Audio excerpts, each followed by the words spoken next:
Good morning, students. Today we are going to do a few problems based on Pythagoras theorem. Yesterday we discussed Pythagoras theorem and converse of Pythagoras theorem.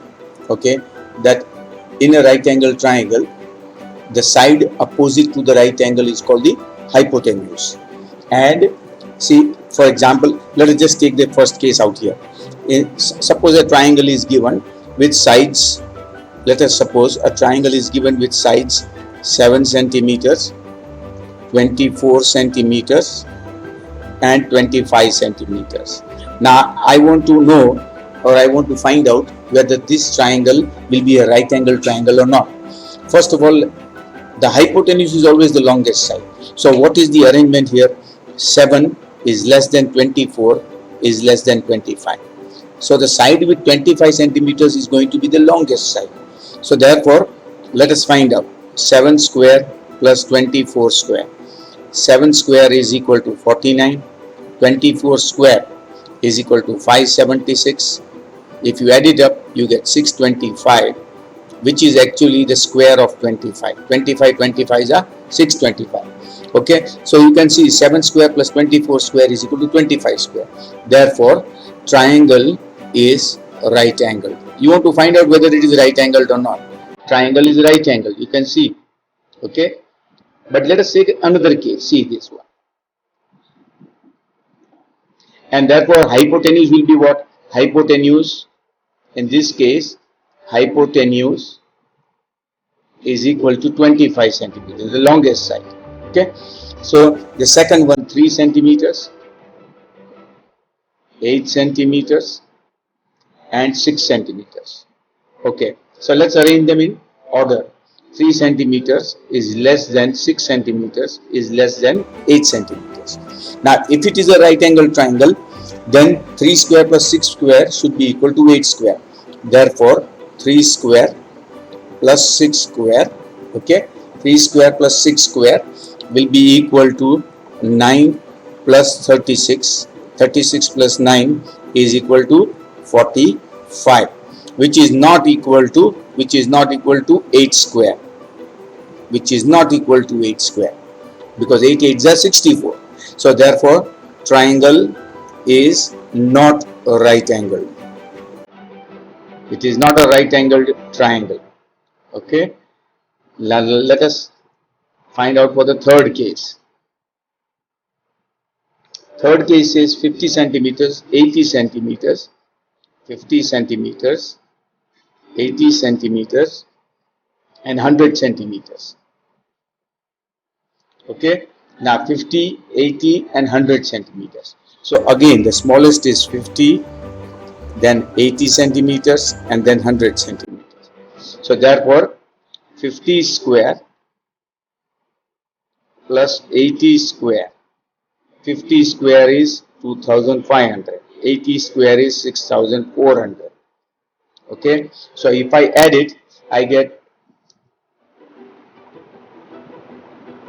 80, 85 and 40, 900. Okay, I get 8900, but 100 into 100 is 10,000, which is not equal to 100 square. Therefore triangle is not right angled. Triangle is not right angle. Let us examine the fourth case out here. Okay, this is the fourth case now. What is the fourth case? 13 centimeters, 12 centimeters and 5 centimeters. The length of the three sides AB, BC, AC. Again arrange it. 5 is less than 12 is less than 13. 5, 12, 13, increasing order. So 5 square plus 12 square. 5 square is 25, 12 square is 144. I get 169, which is actually the square of 13 square. Okay, and the third side is, you can see, 13. Therefore triangle is right angled. So triangle is right angle. And which is the hypotenuse? The hypotenuse will be the longest side. Okay, hypotenuse is equal to side width 13 centimeters. Alright, so this is how you find out whether a triangle is right angled or not. Okay, now the second question says triangle PQR is right angled at P. Second question, we have triangle PQR which is right angled at P. Okay, this is your triangle PQR, right angle at P, and PM is perpendicular to QR, where M belongs to QR. Okay, so what are we given here? Given in triangle PQR, angle P is a right angle. Angle P is a right angle. Alright, also PM is perpendicular to QR, where M belongs to QR. M is a point on QR. To prove that, what do I have to prove? I have to prove something. And what is that to be proved? PM square is equal to QM into MR. QM dot MR. QM into MR. Alright, once again, so we start with the proof. But when we start with the proof, we always start with what is given. What are we given? In triangle PQR, angle P is a right angle. Angle P is a right angle. This part is given to us. So we write in bracket given. This is the way we write the proof. Okay. We are also given that PM is perpendicular to QR. PM perpendicular to QR, where M belongs to line segment or side QR. This is also given. Okay, therefore I can say that R dash M dash Q, that means M lies between R and Q. It's not a midpoint, but it lies between R and Q. Okay, now you can see if you comparing triangles, comparing triangle RMP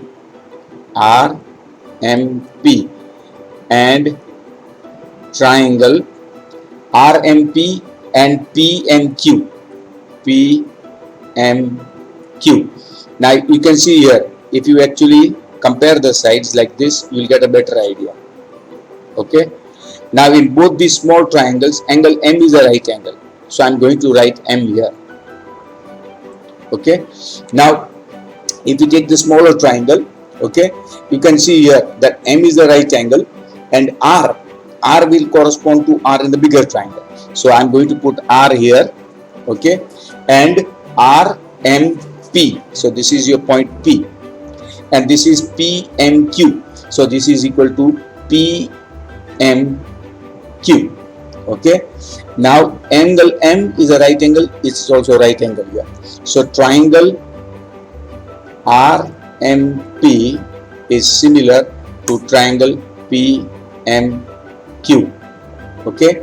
Now if the triangles are similar, therefore you can say that RM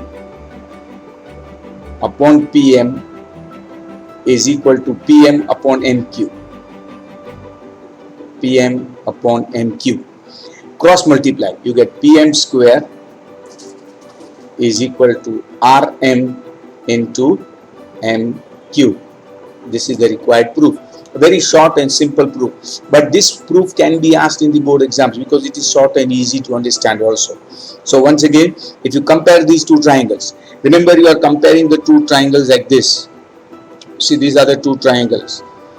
The first triangle is RMP. RMP. And then this is Q, this is M, and this is QMP. So this is your P. Okay.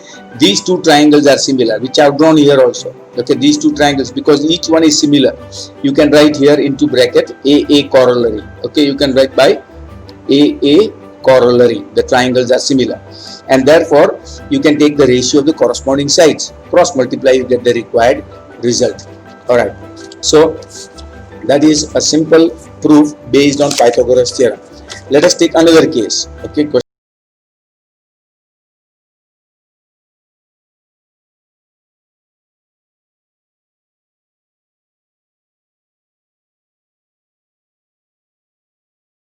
A is a right angle. Okay, angle A is a right angle. AC is an altitude. That means perpendicular. AC is an altitude on BD. Okay, so what are we given? Given in triangle ABC, angle A is a right angle. Angle A is a right angle. Also, we are given that AC is perpendicular to BD. This is given to us. And AC is perpendicular to BD. To prove that, now what are we supposed to prove? You see, there are three things to be proved here. Number one, AB square is equal to BC into BD. BC into BD. Number two, AC square is equal to BC into CD. BC into CD. And number three, we are supposed to prove that AD square is equal to BD into CD. BD into CD. Okay, these are the three things that you want to prove. Again, based on Pythagoras theorem. If you compare, okay, let's start the proof with what is given. These proofs may look difficult, but they are not difficult at all. Okay, in triangle ABC, angle A is a right angle. Okay, this is given. This is given to us. So therefore, what can you say if angle is a right angle? Therefore, BD is the hypotenuse. It is the longest side. BD is the hypotenuse. Of course, if you don't write this fact, it doesn't matter. It is understood that it is the hypotenuse. Now, AC is perpendicular to BD and point C belongs to BD. This fact is also given. Okay, therefore, you can say measure of angle ACD is equal to measure of angle ACB, and both angles are 90 degrees. You can see here, both angles are 90 degrees. Angle ACD, ACB. Alright, also you can say, and point C lies between B and D. Point C lies between B and D. Alright, so we know that the triangles are similar. Okay, therefore triangle ABD, okay, ABD, the bigger triangle, is similar to triangle ACD. And this is the AA corollary. And also triangle ABD is similar to triangle BCA. Triangle BCA, the smaller triangle. Okay, these smaller triangles. By again AA corollary, two angles will be congruent. One angle is a right angle and one angle would be a common angle. And therefore, third fact is that triangle ABD will be triangle, these two triangles. You see, one is congruent to 2 and one is also congruent to, rather similar to 3. Therefore, these two triangles, triangle ACD is similar to triangle BCA. This property is called transitivity. Transitivity. What is transitivity? Transitivity is simple. If A is equal to B, you see, if I want to put it here this way, look here. If A is equal to B and A is also equal to C, therefore you can say that B is equal to C. This property is called transitivity. Alright. So here triangle ABD is similar to ACD. Triangle ABD is also similar to triangle BCA. Therefore, by transitivity, these two triangles are also similar. Now, if you take the ratio of the sides, Okay, if you take the ratio of sides, then you will get, therefore, AB upon BD is equal to BC upon AB. Take the ratio of the bigger triangle and the smaller triangle. I'm making the smaller triangle here so that you can understand it better. Okay, the smaller triangle, you can see the angle C is a right angle, angle C in the smaller triangle, and angle D will be common. Angle D will be common here by AA correlate. So the third side is, the third vertex is A. In this, B is common, so I'm putting B out here. You can see B is common out here. Okay, BCA. So therefore this vertex is A. Okay, so by AA corollary, these two triangles are similar, and therefore the big triangle is also similar to the smaller triangle. And therefore if I cross multiply, I get AB square is equal to BC into BD. Okay, this is the first one. And if I take in the same way, AC upon CD is equal to BC upon AC. Take the ratio of the sides from here. Okay, therefore you will get AC square is equal to BC into CD. This is what you want to prove, the second one. And also, if you take the two smaller triangles, then you will get AD upon BD is equal to CD upon AD. Now why AD twice? You can see between these two triangles. Okay, you can see that between these two triangles, AC is common to both. Okay, and if you take the bigger triangle, okay, if you take the bigger triangle, then AB is common. If you take the smaller triangle and the bigger triangle, then in this case AB is common, in this case AD is common. So you get, therefore, cross multiply, AD square is equal to BD into CD. AD square is equal to BD into CD. So therefore you can get all the three results from similar triangles only. Okay, now let us take another proof, okay, which is quite similar, and that is triangle ABC is an isosceles triangle right angled at C. So let us suppose angle C is a right angle, AB is the hypotenuse. Okay, it's a right angled triangle and it is also an isosceles triangle. So what are we given here? Given in triangle ABC, angle C is a right angle. Angle C is a right angle. Also, we are given that AC is equal to BC because the triangle is isosceles. AC, remember, hypotenuse is the longest side. Hypotenuse cannot be equal. Therefore, the remaining two sides are AC and BC. Only these two sides can be equal. And what are we supposed to prove? To prove that, yes. Now what are we supposed to prove? To prove that AB square is equal to twice AC square. AB square is equal to twice AC square. Now obviously this sounds difficult, but it's not at all difficult. Again, as I said, when you start writing the proof, write what is given first. Okay, so in triangle ABC, okay, this is given to us. Angle C is a right angle. This is given. So I'm going to write here given. Okay, so AB is the hypotenuse. Therefore, AB is the hypotenuse. Remember, you don't need to write this fact, it is understood. But it is better when you write the proof, try to write as much as you can. Don't cut short. Okay, AB is the hypotenuse and therefore it is the longest side. Also, we are given one more fact. Also, the triangle is isosceles and AC is equal to BC. AC is equal to BC. This is also given. Alright, this is a given fact. AC is equal to BC. And now you see, by Pythagoras theorem, I'm applying Pythagoras theorem.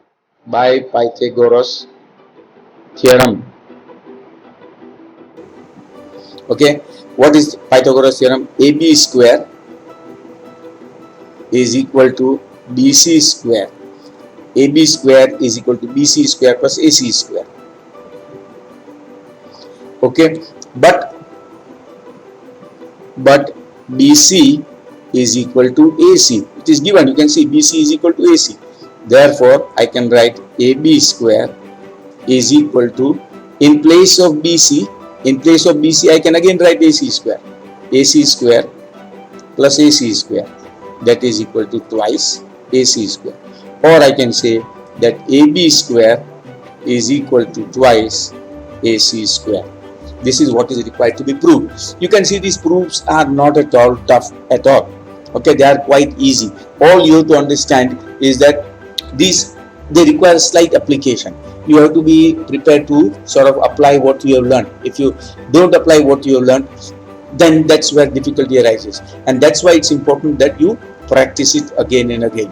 All right, I'm not going to do too many proofs at the same time. I know it becomes a bit dull, so I'm going to stop. Tomorrow I'll be doing more proofs. Remember, Pythagoras theorem and converse of Pythagoras theorem are extremely important. Please write them and practice them a second time, third time if required. Okay, as many times as it is possible. But if you don't practice them, you won't be able to do it. And those two theorems, Pythagoras and converse of Pythagoras theorem, have been asked several times in the exams. Almost every year they are asked, either of the two. If Pythagoras theorem is asked, then converse may not be asked. If converse is asked, then Pythagoras may not be asked. You got to practice them. Write it and practice them. All right. Stay at home, stay safe, and stay healthy. That's enough for today.